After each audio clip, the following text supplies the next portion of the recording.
Facebook. And so those that are coming on Instagram, welcome to those of you that are just tuning in on Facebook.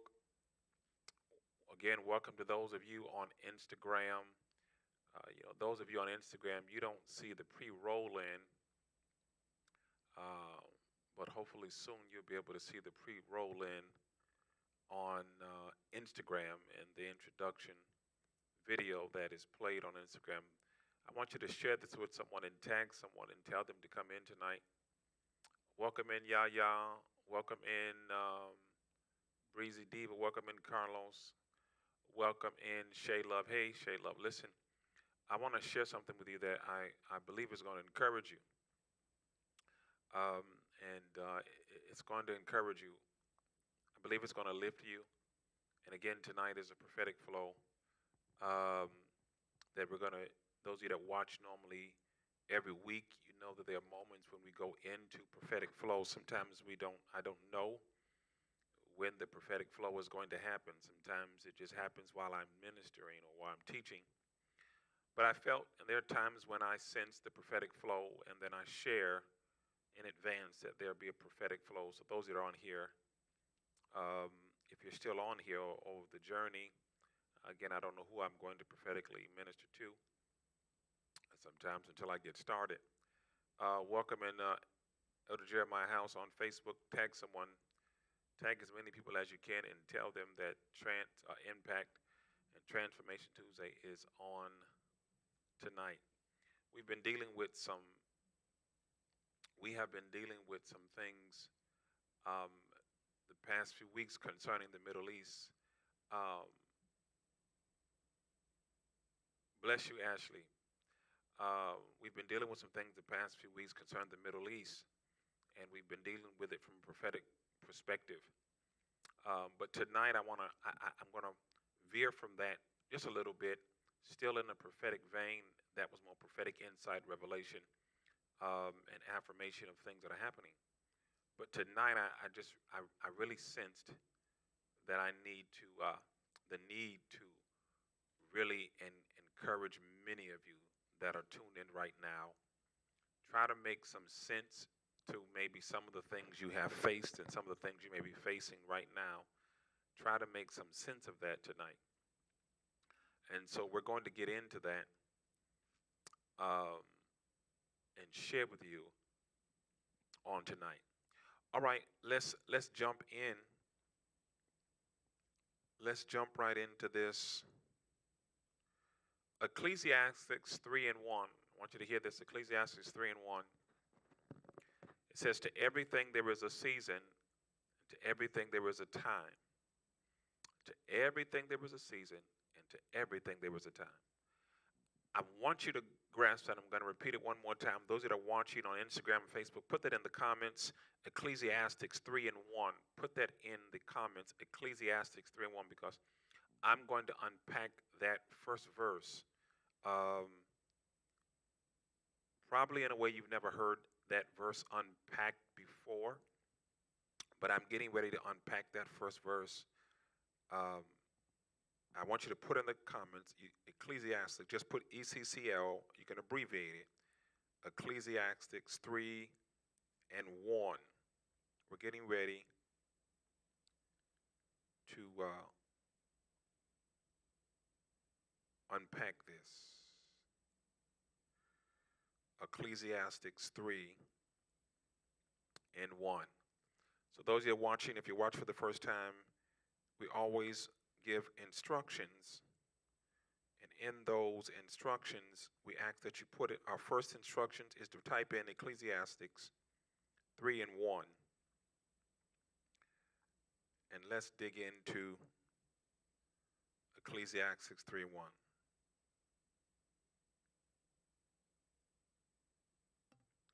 All right, I see you, Brandy. Hey, Brandy. All right, let's jump into this. Ecclesiastes 3:1. Facebook, I see you. All right, let's put this in the comments. Ecclesiastes 3:1. Just put ECC or 3:1 in there, and And let's break down this verse. Tag and share. Here we go. To everything there was a season and a time to every purpose under the heaven. I see you, Yaya. I see you, MV88. I see you, Alicia. Ashley, excuse me, Burnell. Ashley Burnell.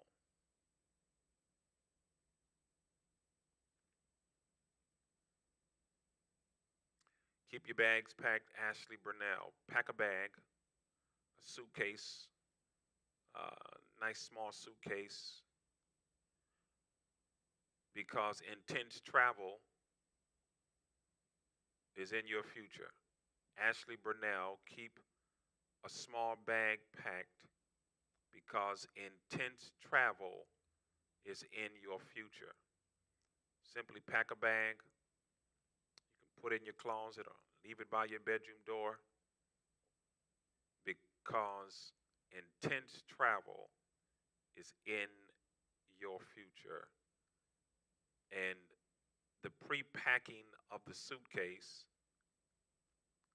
is the stimulation of your faith and the belief and the expectation. All right, Ecclesiastes 3:1 says, to everything there is a season and a time to every purpose under the heaven. If you're on Instagram, then you see that I put in there, you're not late. I think it says you're not late. Am I correct? Yeah. You're not late. To everything there is a season. Let's start here. It says, in a nutshell, there's nothing that doesn't have a season. Not just season as in weather, but even in your life, there is nothing that does not have a season. Say it again. There's nothing that does not have a season in your life. In other words, every part of life or in life, there is a season. If you understand what a season is, a season shifts and a season transitions. So a season does not stay the same. A season shifts and a season transitions. So to everything, there is a season. There's a season when you like certain foods. There's a season when you don't. There's a season when you're going through something. There's a season when you're not going through that thing. There's a season when you're crying over something or someone. There's a season when you're not. There's a season when you're laughing. There's a season when you're sad. There's a season when you see series of deaths. And there's a season when you see series of births, people giving birth to children. To everything, there is a season. If you can embrace that small brief that I just said, then let's go a step further.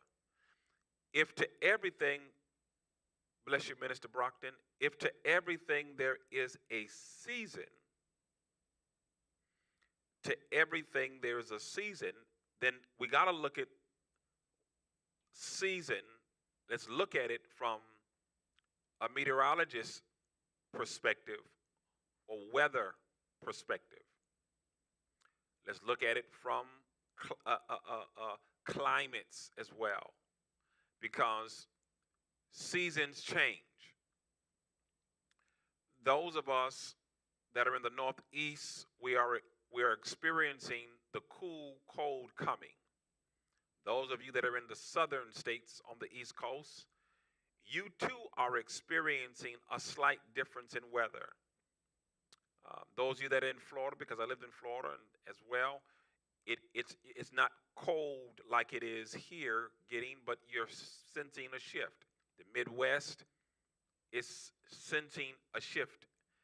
The Central, everything is beginning to come into the culmination of realizing that the season is changing. The season begins to change because you begin to see the trees in the northeast and other parts of the country, with the exception of some of the southern states again. The trees, the leaves begin to fall off of the trees. And now you go from seeing leaves to just seeing branches because the season is changing. When the season changes, you start to change what you wear. Because now in the Northeast, we're not wearing shorts. Well, I take that back. I seen somebody run the other day with shorts on, and I don't know why they were running with shorts on. I'm going to pray for them. But they were wearing shorts, and but now we're wearing sweaters. Not necessarily full coats, but the season is changing. In Florida, North Carolina, those Virginia, they may put on a sweater at night or a light jacket because at night they're starting to see the cool. You get the point. So not only does the season change, watch this because we're going to draw from this. You start to change how you move as well. Going from putting on the essential air to now questioning, is it too early to put on the heat? Even what you eat begins to change because some people, when it gets cool, they go to more seasonal food. The grocery stores are changing what they even do because the season has changed, even concerning certain fruits that are accessible. So because the seasons are changing, we're now starting to have to embrace a different perspective. That means then, as we go to Ecclesiastes 3 and 1, watch this, before I drop the first bomb, it says again, to everything there is a season, and a time, and a purpose. So to everything there's a season. So then if I understand and I embrace and I believe that everything has a season, or the things that are seasonal in my life, why do I become frustrated when something no longer is in my life? Why do I become challenged when something is longer in my life? There are seasons when you have a lot of money. There's a season when it seems like the money is acting funny and it's low. And you're like, okay, I had money X amount of months ago. What's happening now? Even the money, watch this, Brother Nugent, obeys the season. Did you hear how I said that? Even money obeys the season. In other words, money begins to change based on the season. There are moments and seasons when you are high in money. And there are moments and seasons when it seems like your money is low, or it seems like it's depleted, and you're now having to re-strategize, be more conservative in what you have, or get an idea to create more wealth coming into you, because seasons change. And when the season begins to change, the atmosphere in the realm of the spirit begins to shift. And I'm going to give you this word, but I'm going to show you this word in a different way. It's not that you haven't said it. The spirit realm begins to shift, but watch this, it begins to adjust. Because what's happening, Minister Nugent, is that there's an adjustment taking place in your life, and it's as if in the realm of the spirit, you are now getting ready to adjust to another level. And anytime you're getting ready to adjust to another level, there's a sifting or a shifting out, because there is something that's getting ready to come in. I hope y'all grasping this, so that when there's a shift of something going out, it is the indication of the adjustment that something is coming in. And so the Father says, tell them that in order for me to replenish you, I have to be able to see that you've been empty. So then I have to get you to a place, or allow you to be in a place where you now need to be replenished. You need to be refilled. You need to be restored. I need to now bring in a whole nother thing, because what got you through that season has now expired. So now what I'm doing is I am getting ready to bring in the next level of breakthrough, of blessing, of favor, of opportunity, of open doors, of of new jobs, of increase, of wealth, of health, of relationship, because now what's happening is in the realm of the spirit, there is an adjustment going on. Now, what is the adjustment? Watch this, Elder House. The adjustment is this, that there is a fight going on with your name. And so what's happening that you can't see is that there are demons that are fighting against your favor. They're fighting against your opportunity. They're fighting against your wealth. They're fighting against your breakthrough. They're fighting against your ministry. They're fighting against your mind. They're fighting, and so there's angels fighting in the realm of the spirit against demonic forces. But as they are fighting, there are angels being released to still make it to where you are. But there has to now be an adjustment because there's a fight.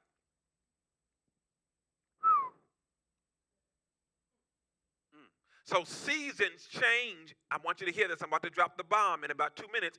Seasons change. Ecclesiastes 3:1 says, and to everything there is a season. In other words, the Father says here, he says, there's nothing in your life, watch this, that will absolutely be untouchable without changing. I want y'all to hear that. There's nothing in your life that doesn't change. Whoa. The challenge that we sometimes face with is understanding why there is a change. And there's a change because there's a battle happening that you can't see. So the Father says you have to be careful when you are making decisions in temporary places, over temporary things, or with temporary people. Even concerning your money. See, there's some money that comes into your life that is temporary. That money's not going to stay in your life. Why? Because you have ideas, you have strategies, it's designated for certain things. So that's temporary money. So he says to everything there is a season. So the Father says, tell them, I don't want them to become frustrated and discouraged when you feel like something is changing in your life, or you don't have access to that anymore, or that thing is gone, or that person is gone, or those people are gone, because sometimes things are marked for expiration. Whoa. Sometimes things are marked for expiration. And where we go wrong is when you are trying to still have expired things in your life. Because that's when the enemy takes control. Because now he turns against you, he turns it against you when you used to be able to use it for your good. When you hold on to something past its expiration, it starts to become toxic and damaging to you more so than good to you, because you've held on to it longer. And then what the Father said to me, Minister Alicia, he says this. He says, there are moments in your life where you will see that you are high in wealth. And then there are moments when you'll be like, okay, where is the wealth? This is what he says. You're looking at the currency instead of what you think. Because you'll always be wealthy according to what you think. He says, but it's just like this. They print new money every so often. And the longer you hold on to currency or money, it's going to get old, it's going to rip, it's going to become fragile. Your debit card, the more you use it, y'all going to miss this. I know y'all is. That strip is going to stop working. The little plastic on it is going to start peeling up, and you're going to have to do what? Order a new card. Are y'all talking to me? Because the old one is not going to work. The tap is not going to work because you've used it. Can I give you something right here? The Father says, once you have used what I gave you in that season, why don't you let me give you something new? If you're using the same thing, then you haven't used up what I gave you. He says, so don't feel defeated when you seem like you're depleted. That's just a proof you've used what I gave you. Oh, my God. When you feel like you're spending more time encouraging other people and you have nothing for yourself, he said, tell me thank you, because you used what I gave you. When you're spending more time praying and caring about other people than yourself, he said, don't get discouraged. You're using what I gave you. When you don't use what I gave you, then I don't need to bring you the next level. But once you've used what I gave you, then I'm going to bring you the next level. So he says, you're getting discouraged because you feel empty, and I'm getting excited because now I get to fill you. Fill me up, Lord. Fill my cup and let it overflow. Oh, my God.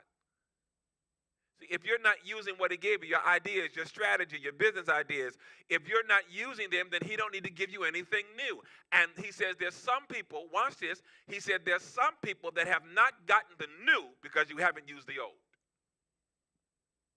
And sometimes people get afraid to use the old because it's using it takes a risk. Wow. What did he say about the men? He gave the men those talents, 3 men talents. And the one that held it and hid it, when the master came and said, he said, why didn't you use it? He said, I know you're a hard taskmaster. So I hid it, dug a hole, and put it in the ground. And the master took his talent and gave it to somebody. Why? Because that's not what I wanted you to do. The other 2 took a risk with it, invested it, and drew back more. The Lord said, I need you to use what I gave you. You're getting discouraged because you're depleted, you feel empty. He says, and this is going to sound crazy. See, I have to get to the place where I don't sit in discouragement, but I got to get to the place where I realize there are moments when I'm going to get discouraged. And one of the reasons you're going to get discouraged is when you have spent so much time encouraging. You're going to get discouraged. So the Father said, I need you to change your perspective and get another conscious view of this thing. I'm feeling discouraged because I've been spending time encouraging everybody around me in my house, in my family, in my church, at my job. And then the second part of discouragement is I don't see things happening as quickly for me as I'm telling other people, and they're seeing the manifestation of it, and I don't see it. Well, the Father says, don't get discouraged to the place where you sit in it. He said, just celebrate because you're using. Everything has a season. Everything has a season. The only people that get to stay in your life are people, watch this here now, that are fixed permanently in your life and you season together. Ooh. Did you hear what I just said? You season together. Now, I'm not a cook, so don't ask me to cook. There's some things I can cook, but I'm not going to act like I'm a master chef. But I watched my grandmothers, both of them cooked. And they both, even though lived in 2 different states, they had something in common. They believed in seasoning their meat. Number 2, they would let their meat sit. I know some of these young people, they don't let their meat sit. But they would let it sit overnight. Because grandmama said it needs to marinate. I'm going to get out of here. It needs to marinate. It needs to sit so that it can get into the meat. My grandmother said, if you cook it right away, it's only going to be on the top. And when you bite it, you're not going to taste the seasoning. You got to let it sit. So both of them would take toothpicks and stick it in whatever meat they was making. They